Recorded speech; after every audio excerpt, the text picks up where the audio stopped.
The city of Montgomery hummed with life as streetlights flickered on, bathing the sidewalks in a soft, amber glow. It was a Friday night, and the sounds of laughter, car horns, and distant music blended into the pulse of the city. Elijah Lewis walked with his hands in his pockets, his breath steady despite the tension crawling up his spine. He had spent years navigating this world with caution, but there were nights when the weight of history pressed harder than usual. He was a lawyer now, one of the best in town. A symbol of progress, some said. But progress had a way of making people uncomfortable, and Elijah had learned long ago that success didn't erase the shadows of the past. It only made them watch him closer. Tonight was different. Tonight, something was off. It started with the phone call. Unknown number. He almost didn't answer, but he did. A voice, low and measured. "You should leave town, Mr. Lewis." The line went dead before he could respond. His heartbeat didn't spike. He had received threats before, hate mail, warnings. He kept them all in a locked drawer at his office, a reminder of the things people refused to let go. But this wasn't the usual brand of cowardice. This wasn't a note slipped under his door or a slur whispered in a courtroom hallway. This was personal, and whoever it was, they were watching. He looked around, scanning the street. Pedestrians walked past, lost in their own worlds. A group of college students laughed outside a bar. A couple strolled, hands intertwined. But then, a man standing across the street. Still, unmoving. Watching him, Elijah held his ground, refusing to let fear dictate his next move. Instead, he stepped forward, crossing the street. The man turned and walked away. Elijah followed. The streets twisted, leading deeper into the old part of town where history weighed heavy on the architecture.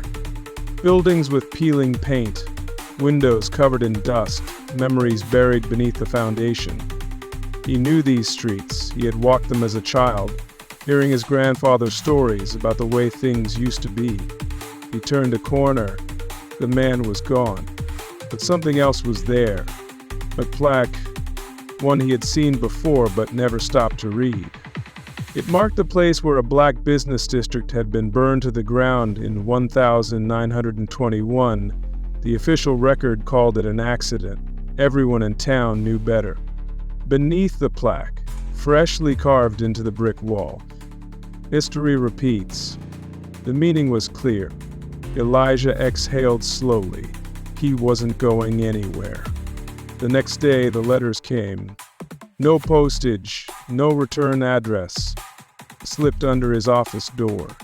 Leave before it's too late. He placed the letter on his desk next to the others. But this one was different. The ink wasn't from a printer or a ballpoint pen. It was smeared, like it had been scrawled in haste. The past wasn't just knocking. It was here. That night, Elijah didn't go home. He went to the archives. Montgomery's history was layered, built on a foundation of resilience and terror intertwined. He had spent years studying the law, but now he was looking for something older, something buried. He found it in the microfilm section. The Lewis trial, 1922. He frowned, adjusting the screen as the article sharpened into focus. A man named Isaiah Lewis, his great-grandfather.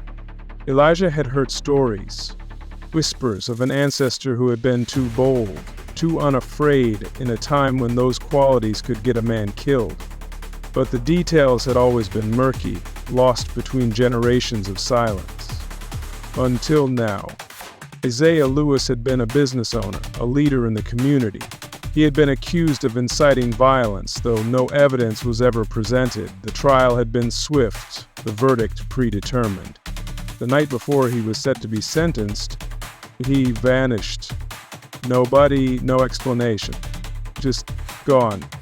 Elijah sat back in his chair. It wasn't just a warning, it was a cycle. He wasn't surprised when the cops pulled him over the next evening. He had seen the headlights tailing him for blocks. When the sirens blared, he already had his license and registration ready. The officer approached, slow and deliberate. "Step out of the car, sir." Elijah kept his hands visible. "What's the charge?" "Suspicious activity." He almost laughed. Instead, he stepped out, hands behind his back. The cuffs clicked, and just like that, he became another story. They didn't book him, didn't process him. They just held him 2 hours. No questions, no explanations. Then they let him go. No apology. Good luck. Like they were waiting for him to get the message. He got it, and ignored it. Elijah returned to his office, the weight of history pressing down on him. On his desk, another letter? But this one wasn't a threat. It was a name. Nathaniel Boone. Elijah's blood ran cold. Boone had been the judge in his great-grandfather's trial, the man who sentenced him, and beneath the name, a time and place. Midnight, the old courthouse. Elijah went. Of course, he went. The courthouse had long been abandoned, a relic of a time people pretended was distant, but its history remained, woven into the very walls. The doors creaked as he stepped inside.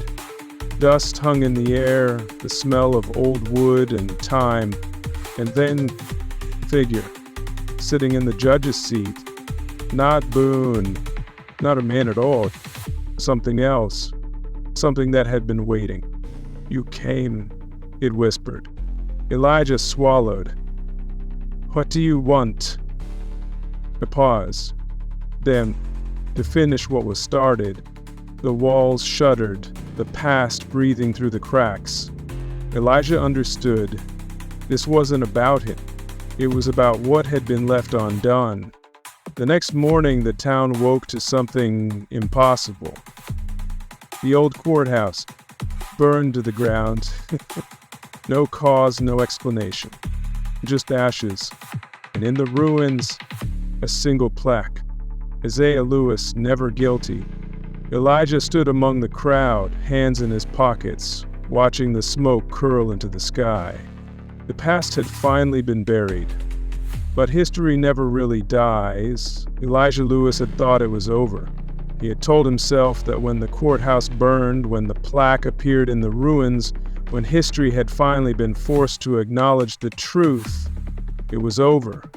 The weight of his great-grandfather's past, the warnings, the threats, the cycle that had swallowed generations. It was over. But the past doesn't die that easily. It had been 3 months since that night, 3 months since he had stood among the crowd, watching the embers rise into the morning sky, wondering if he had finally broken the chain. Life had resumed its rhythm. The whispers had quieted, the threats had stopped. The police hadn't so much as glanced in his direction. And yet, something was wrong. Elijah felt it before he could explain it, the shift in the air. The way the streets seemed quieter, as if the town was holding its breath. The way people looked at him, not with fear, not with admiration, but with something else, something wary. Then the letter came, not slipped under his office door, not mailed, just on his desk. No name, no signature, no explanation, only 4 words. "This isn't finished yet." Elijah stared at it for a long time, fingers curled tight around the paper. He should have expected this. The past doesn't let go. It lingers, waiting for the right moment to return. That night he didn't go home. He went back to the ruins. The courthouse was nothing but rubble now, the fire having claimed what history refused to erase. The plaque still stood, untouched by the flames, though the ground beneath it was blackened and cracked. Elijah stood there for a long time, staring at the name carved into the metal. Isaiah Lewis, never guilty. A wind swept through the ruins, sending dust and ash spiraling through the air. He turned, scanning the darkness. The town was silent, the streets empty. But he wasn't alone. He could feel it. Something watching, something waiting. Then, the whisper, faint, almost lost in the wind. Leave. Elijah stiffened. The sound wasn't coming from behind him. It was coming from the plaque. His breath caught. The wind died. Then, boom, boom, boom. Knocking from beneath the ground. Elijah didn't run. He should have. Instead, he crouched, pressing his palm to the dirt. The knocking stopped.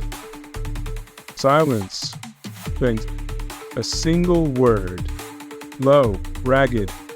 Come up. Elijah jerked his hand back, his pulse hammering. The voice. It wasn't distant. It wasn't some ghostly echo. It was beneath him. Someone or something was buried under the courthouse ruins, and they were still alive. The next morning, Elijah went to the town records. He wasn't sure what he was looking for. Answers. Explanations. Proof that what he had heard was nothing more than exhaustion playing tricks on him. He found none of those things, but he did find something else. Another name, Nathaniel Boone again, a direct descendant of the judge who had sentenced Isaiah Lewis to die, and beneath the name, a day, March 2, 1922. The last recorded day Nathaniel Boone II had ever been seen. Elijah's stomach twisted. There were no records of a trial, no records of an execution, no records of a burial, just nothing. He had vanished, or been erased. That night, Elijah returned to the ruins. This time he brought a shovel. The town was asleep, the wind was still, the weight of history pressed down on him as he dug, the metal spade cutting into the earth. He wasn't sure how long he worked, hours maybe. The dirt was thick, damp with something that smelled old, wrong. He kept going. Then, the shovel hit something. Elijah's breath hitched. He knelt, brushing the dirt away. The outline of a coffin emerged from the earth, its surface cracked with age. The knocking began again, louder, more frantic. Boom, boom, boom. Elijah hesitated. Then, slowly, carefully, he prized the lid open. The man inside should have been dust. He wasn't. His skin was pale, stretched too tight over his bones, his mouth frozen in an open gasp. His hands were curled into fists, as if he had spent a century trying to claw his way out. His suit was the same as it had been in the old newspaper photos, torn now, stained with something dark. His eyes, they were open, and they were watching Elijah. A breath escaped the corpse's lips. Too late, it whispered. Elisha stumbled back, heart hammering against his ribs. The man, Boone, shifted. His fingers twitched. His jaw snapped shut with an audible crack. And then he moved. Elijah ran. He didn't think, didn't breathe. The ground beneath him trembled. The courthouse ruins groaned. Shadows stretched unnaturally, curling around him as he sprinted toward his car. Behind him, the thing in the coffin laughed. Not human, not alive. Something old, something angry, something that had been waiting. He reached his car, fumbling with the keys, his hands shaking. The engine roared to life. Headlights sliced through the darkness. And for a split second, he saw Boone standing at the edge of the ruins, his head tilted, his lips curled into something almost like a smile. Then vanished. Elijah didn't sleep that night. He locked every door, every window, but the knocking still came. Boom. Boom. Not at the door, and not at the window, but from beneath his feet. The next morning, the town was different. People moved slower. Their eyes lingered on him too long. And in the middle of Main Street, a new plaque had appeared. Elijah walked toward it, his breath unsteady. There was no name this time, just words. The debt has been paid. Elijah stared at it, his mind racing. Had he set something free?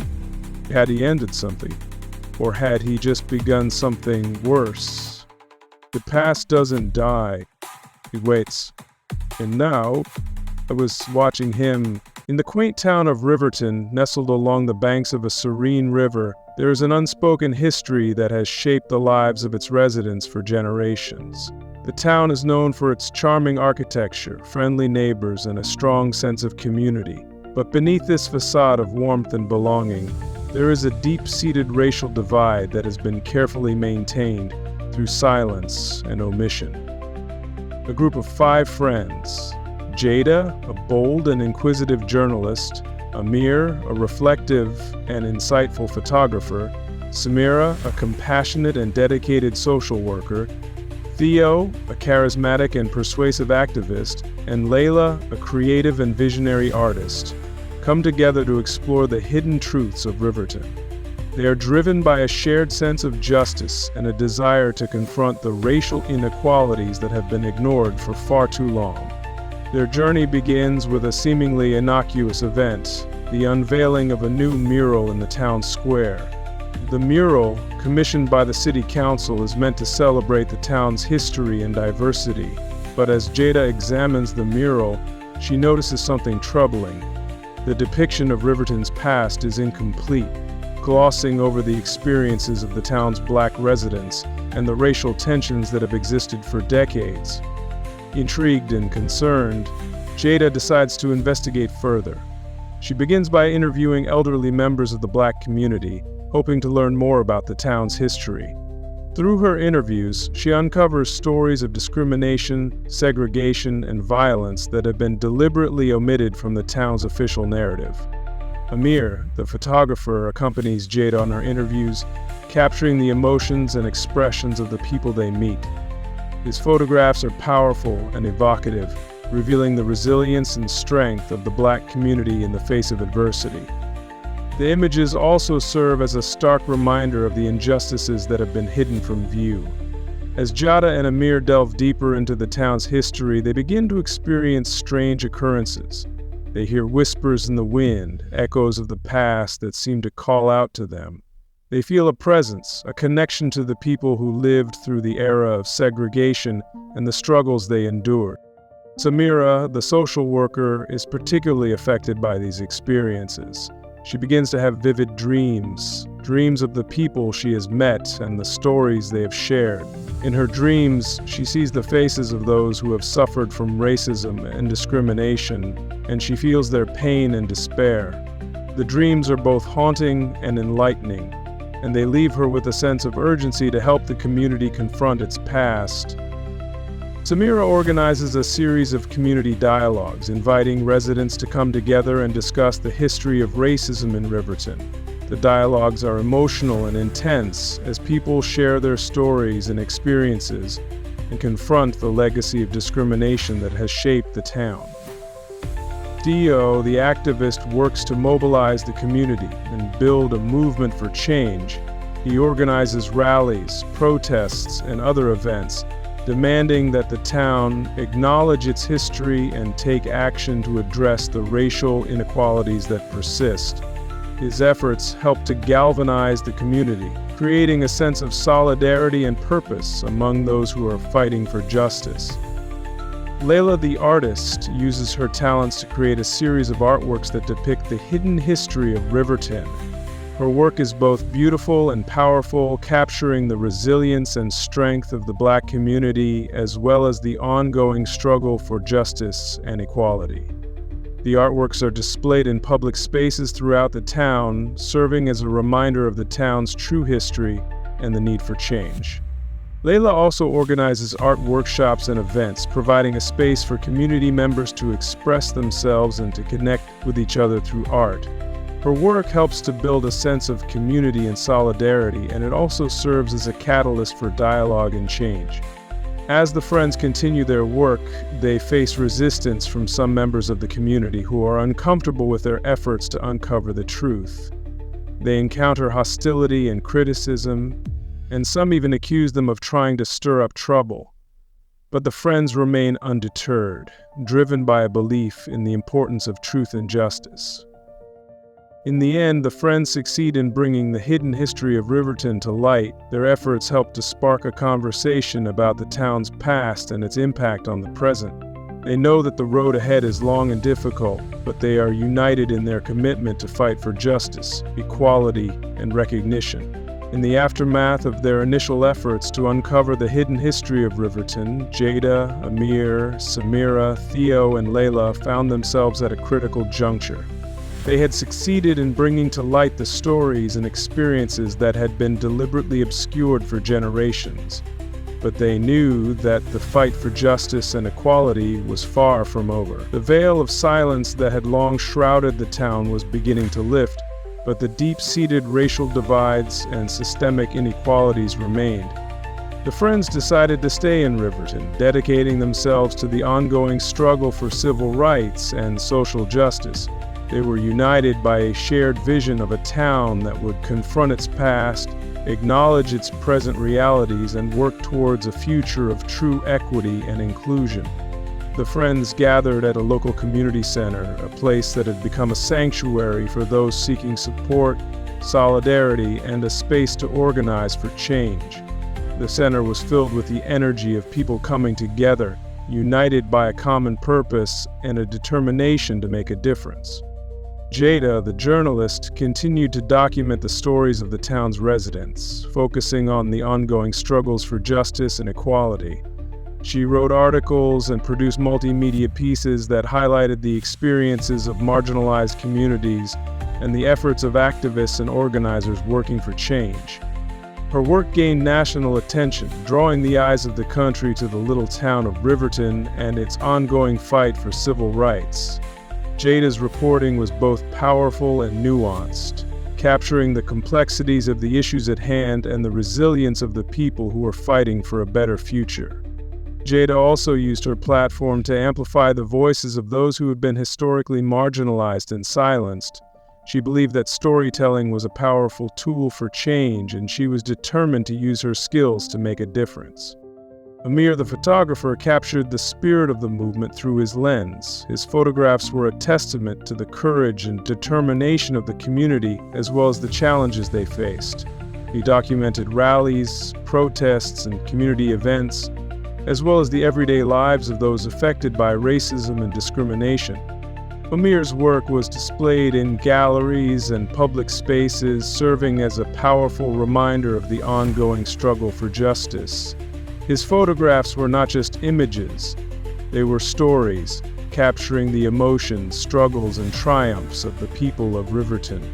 Amir also organized photography workshops, teaching young people how to use photography as a tool for storytelling and social change. His workshops provided a space for young people to express themselves and to explore the issues that affected their lives. Samira, the social worker, continued to provide support and resources to those affected by racism and discrimination. She organized support groups, counseling sessions, and other services, helping people to cope with the challenges they faced and to find strength and hope in the face of adversity. Samira also worked to address the root causes of inequality and injustice, advocating for policies and programs that would promote equity and inclusion. She believed that social change required both immediate action and long-term vision, and she was committed to doing everything in her power to create a more just and equitable society. Samira collaborated with other social workers and mental health professionals to develop programs that address the trauma and stress experienced by members of the community. Her work helped to build resilience and strength within the community, and it also served as a reminder of the importance of compassion and empathy in the fight for justice. Theo, the activist, worked tirelessly to build coalitions and mobilize support for the cause of civil rights. He organized rallies, marches, and protests, bringing together people from all walks of life to demand change and accountability. His efforts helped to galvanize the community, creating a sense of solidarity and purpose among those who were fighting for justice. Theo also worked to connect with other activists and organizations, both locally and nationally, to build a broader movement for racial justice. Theo believed that the struggle for equality was a long-term fight, and he was committed to doing everything in his power to make a difference. He also focused on empowering young people, organizing youth leadership programs and workshops to prepare the next generation of activists. Layla, the artist, continued to use her talents to create art that inspired and empowered the community. She created a series of murals and installations that celebrated the resilience and strength of the community, as well as the ongoing struggle for justice and equality. Her work was displayed in public spaces throughout the town, serving as a reminder of the power of art to inspire and unite. Layla also organized art workshops and events, providing a space for community members to express themselves and to connect with each other through art. Layla's art was not just about aesthetics, it was about creating a vision for the future, one that was rooted in justice, equity, and community. Her work helped to inspire and mobilize the community, giving them a sense of hope and purpose. The Friends' work in Riverton was not without its challenges, but they remained committed to their vision of a town that confronted its past, acknowledged its present, and worked towards a future of true equity and inclusion. They knew that the road ahead would be long and difficult, but they were united in their determination to fight for justice, equality, and recognition. Chapter 1. Innocence in a Divided World. In a small southern town in the 1930s, two boys, Will Carter, a black child, and Henry Wallace, a white child, form an inseparable bond. They explore the woods together, fish in the same river, and spend long summer days under the vast southern sky, dreaming of adventures beyond their small town. Their friendship is pure and unaffected by the racial tensions that surround them. The boys are too young to understand why their friendship is different. To them, skin color is just another trait, no different from hair color or height. They share meals from each other's plates, race down dirt roads, and promise to always be best friends. But while they see each other as equals, the world around them does not. The first signs of division appear in subtle ways. When they run into town, Henry can walk freely into any store, while Will must wait outside. When they attend the county fair, Henry is allowed on every ride, while Will is directed to a separate entrance. Will shrugs off these differences, used to the way things are, but Henry begins to notice that the world does not treat them the same. Their parents, aware of the dangers that lurk beneath the surface, begin to warn them about the limits of their friendship. Henry's father, a respected businessman, tells him, "You can play with him now, but remember, he's not like us." Will's mother, a seamstress who has worked for white families her whole life, gently reminds her son, "Be careful, Will, the world is different for you than it is for Henry." But the boys refuse to let go of each other. They create their own world, a secret place where laughter and loyalty are all that matter. For now, their innocence shields them from the harsh realities of the segregated South. But deep down, the first cracks in their friendship are beginning to form, and it is only a matter of time before they are forced to confront the world as it truly is. They explore the woods together, fish in the same river, and share their dreams under the vast southern sky. But while they see each other as equals, the world around them does not. Their parents warn them about the limits of their friendship, but they are too young to understand why race should matter. Chapter 2. The First Warning. As the boys grow older, they begin to see the invisible lines that separate them. What once felt like a boundless friendship starts to feel restricted by unspoken rules. The first real test comes when Henry excitedly invites Will to his house for dinner, eager to share a meal with his best friend. But his father, Thomas Wallace, a wealthy businessman with deep ties to the town's power structure, puts an abrupt stop to it. "Absolutely not," he says, his voice cold and final. "That boy knows his place, and you'd do well to remember yours." Henry, confused and hurt, doesn't understand why sharing a meal is such a problem. His father doesn't explain, nor does he need to. The message is clear. Friendship has limits, and Will has crossed them. Meanwhile, Will's mother, Eleanor Carter, hears about the invitation and reacts with fear instead of joy. "You can't go there, Will," she warns him in hushed tones. "You don't belong in that house. If something goes wrong, they'll blame you before they ever blame Henry." She recalls the stories whispered among black families, how a wrong word, a misplaced glance, or a perceived offense could turn deadly. Despite these warnings, the boys refuse to accept that their friendship is wrong. They continue to meet in secret, escaping to the woods where no one judges them, where they are just Will and Henry, two boys, not black and white. But as they carve their names into an old oak tree, promising eternal friendship, an undeniable truth looms over them. The world will not let them stay innocent forever. Chapter 3: Trouble in Town. One hot summer afternoon, Will and Henry, lost in the excitement of a game, wander too close to the general store at the town's center. The store, a hub of activity for the town's white residents, is a place Will rarely goes unless his mother sends him on errands. The moment they step into the dusty street, a group of white boys, slightly older and mean-spirited, spots them. Their expressions shift from idle curiosity to something darker as they step forward to block Will's path. "What are you doing here with him?" one of them sneers, pointing at Will. The group laughs, circling the boys. Henry, confused by their hostility, tries to brush it off. "We're just playing," he says, his tone light, trying to downplay the situation. But Will senses the shift in the air. He knows what's coming. One of the boys steps closer, his voice low and mocking. "You don't belong here, boy. Your kind should know better than to be hanging around where you ain't wanted." Henry feels anger bubble inside him. "Leave him alone. We're friends." The words don't have the effect Henry hopes for. The white boys smirk, amused at Henry's defiance. One of them shoves Will, knocking him slightly off balance. Before Henry can react, Will regains his footing and gently pulls Henry's sleeve, a silent plea to let it go. "You don't get it, do you?" one of the boys says to Henry. "You can walk away from this. He can't." The truth of that statement lingers in the air longer than the dust kicked up from their scuffle. Henry's face flushes with frustration. He wants to fight, to defend Will, but deep down he understands what the boys mean. If this turned into something worse, he would be sent home with a warning, while Will could end up paying a far greater price.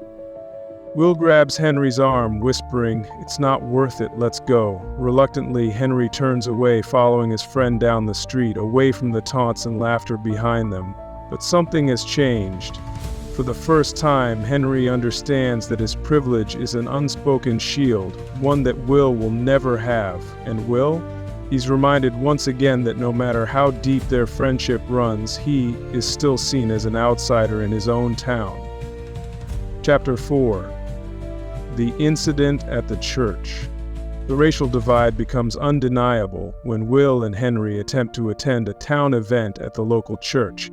It is a warm Sunday afternoon, and families from all over the town gather at the steps of the grand white church, exchanging pleasantries as they prepare for the sermon. Henry, dressed in his best Sunday clothes, confidently walks toward the entrance, assuming Will is right beside him. However, the moment Will approaches the threshold, a sharp voice cuts through the air. "You okay coming here?" Henry turns, startled, and sees a stern-faced usher, a middle-aged white man in a neatly pressed suit blocking Will's path. Henry looks at Will, who stands stiffly, his hands clenched at his sides, his expression unreadable. "He's with me," Henry says, his voice laced with confusion. "We're just here for the service." The usher shakes his head. "This church is for white folks. Colored's got their own place to worship. He knows that." Murmurs ripple through the gathering crowd as curious eyes settle on the scene. Will swallows hard and nods. "It's fine, Henry. I'll go." But Henry is outraged. "No, it's not fine. Why can't we sit together? We pray to the same God." An older woman, her hat adorned with a cluster of feathers, leans toward the usher and whispers something. He nods slightly, then turns back to Henry with a forced smile. "It's just the way things are, son. You should come inside before the service starts."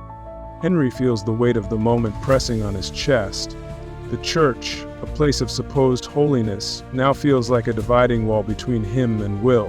He takes a step back and looks at his friend, whose face remains stoic, though Henry can see the hurt hidden in his eyes. "Come on, let's go somewhere else," Henry urges. But Will shakes his head.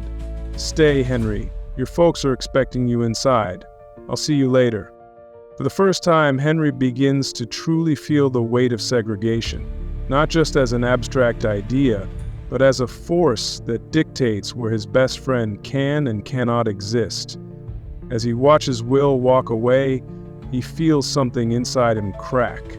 The line between them, once invisible, now stands stark and immovable. And Henry, for the first time, doesn't know how to cross it. Chapter 5. Whispers and Threats. As the boys grow older, their friendship, once a source of innocent joy, becomes a scandal whispered through the town. White neighbors begin murmuring behind Henry's back, questioning why the son of a prominent businessman is still associating with a black boy. The gossip is relentless, spreading from front porches to Sunday church meetings. Some passive disapproval turns into veiled threats, warnings that Henry's future could be jeopardized if he continues crossing the line.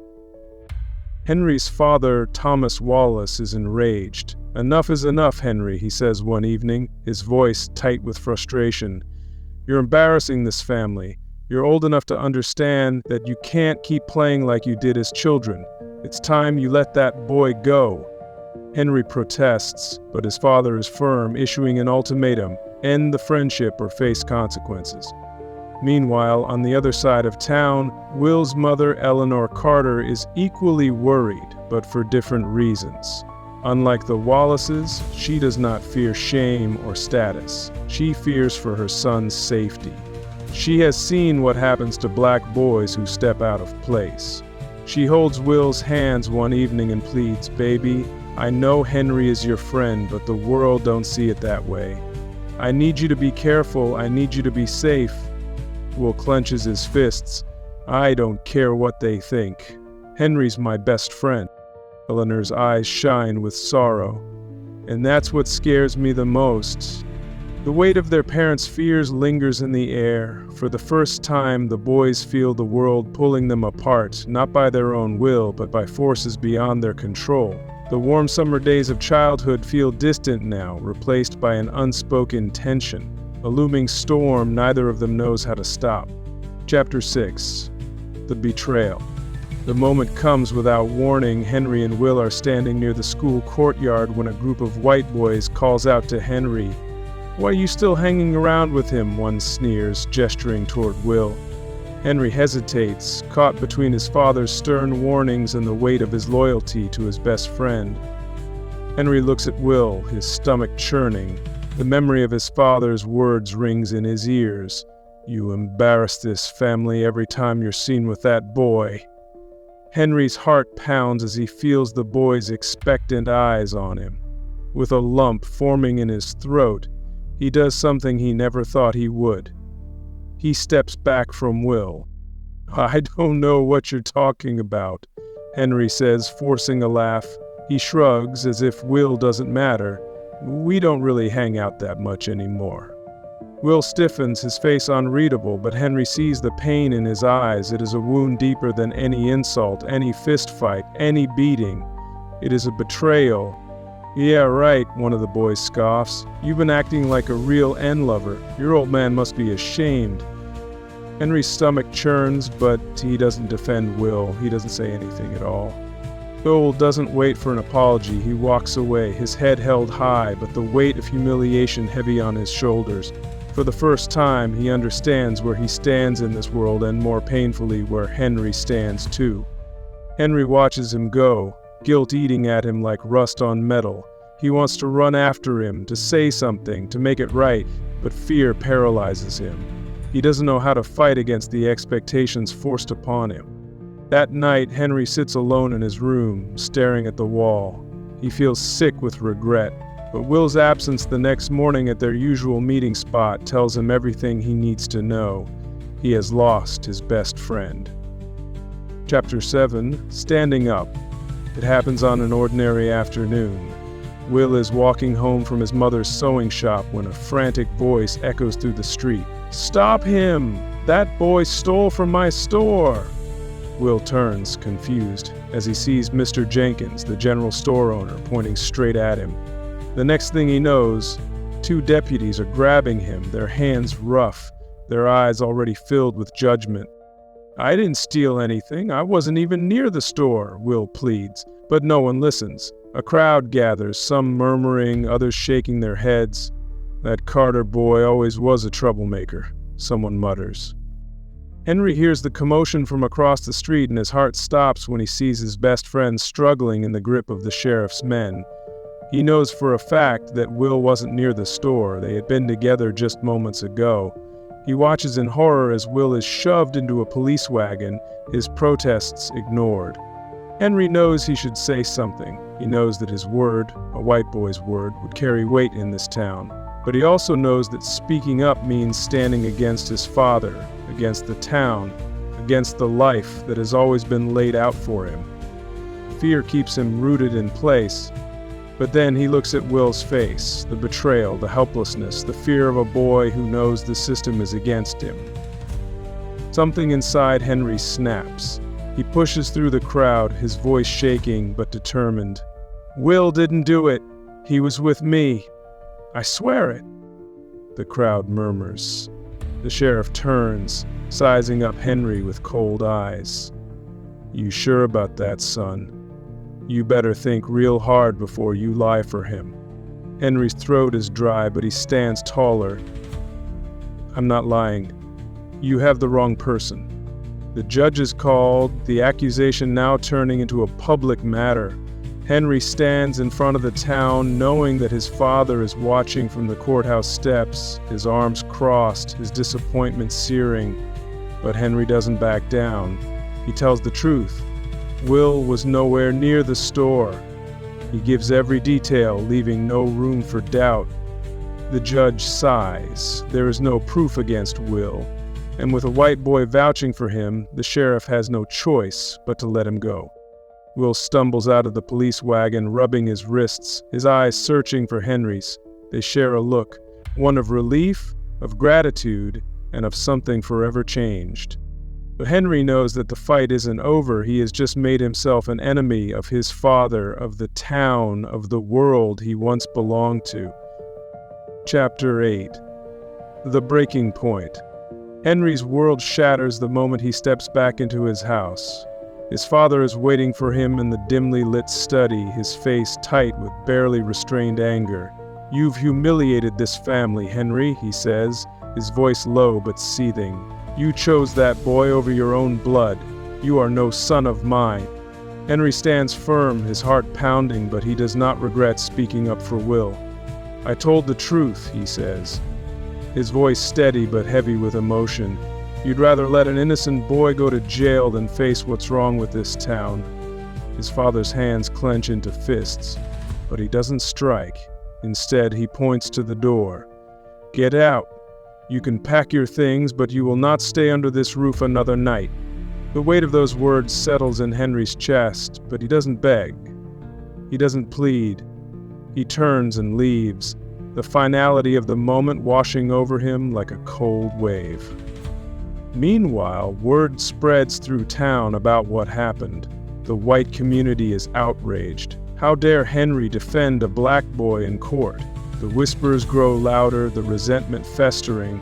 Will's family, sensing the growing hostility, knows they have no choice but to leave. The accusation, though disproven, has marked them.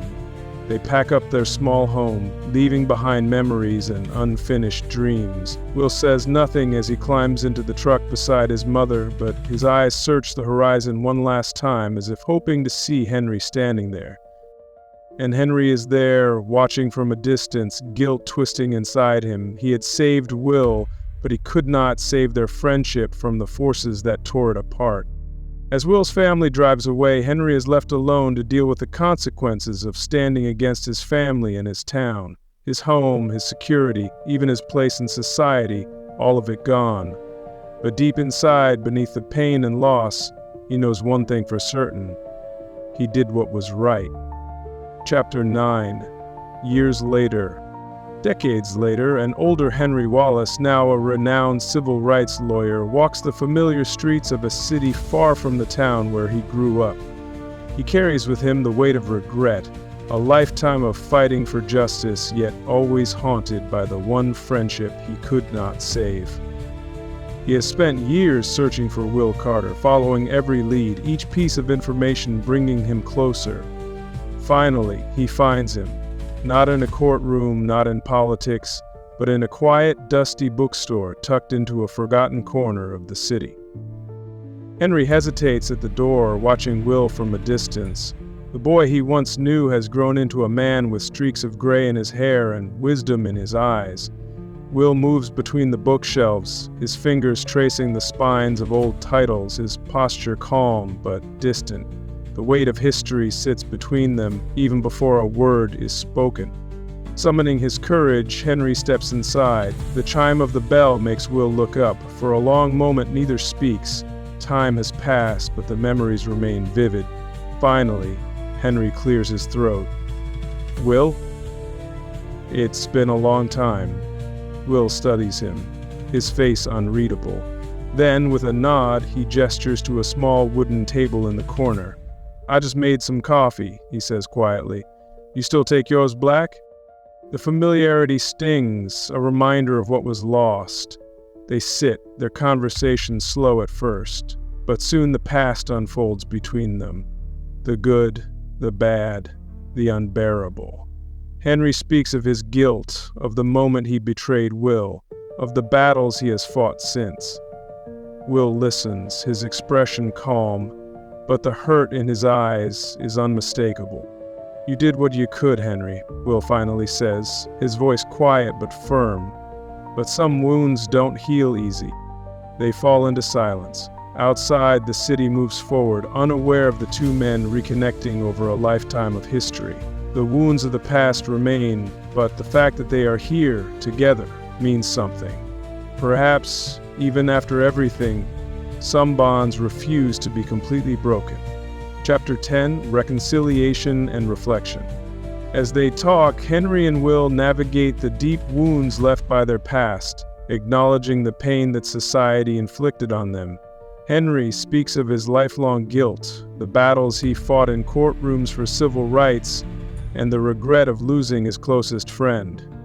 Will, in turn, shares the struggles of rebuilding a life after being forced to leave their hometown, the pain of learning to survive in a world where trust was fragile.